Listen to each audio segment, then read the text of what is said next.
আপনাদের একটি ক্যামেরার ইতিহাস সম্পর্কে জানাবো।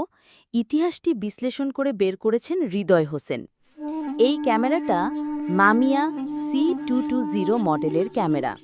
এই মডেলটি 1968 থেকে 1976 সালের মধ্যে তৈরি হয়েছিল।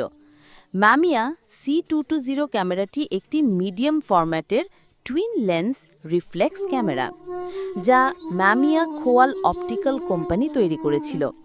এটিতে 120 এবং 220 রোল ফিল্ম ব্যবহার করা যেত এবং এর লেন্সগুলো পরিবর্তন করা যেত। এই ক্যামেরাগুলো তাদের মজবুত গঠন এবং ভালো মানের ছবির জন্য পরিচিত ছিল। এই ক্যামেরার গঠন এবং লেন্সগুলো বেশ আকর্ষণীয়। এই ক্যামেরাগুলো তাদের মজবুত গঠন এবং ভালো মানের ছবির জন্য পরিচিত ছিল। এই ক্যামেরাটি তৈরি করেছে জাপানের মামিয়া খোয়াল অপটিক্যাল কোম্পানি।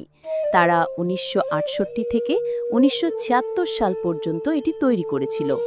ক্যামেরাটি তাদের সি সিরিজের একটি অংশ এবং এটি মূলত পেশাদার ফটোগ্রাফারদের জন্য ডিজাইন করা হয়েছিল।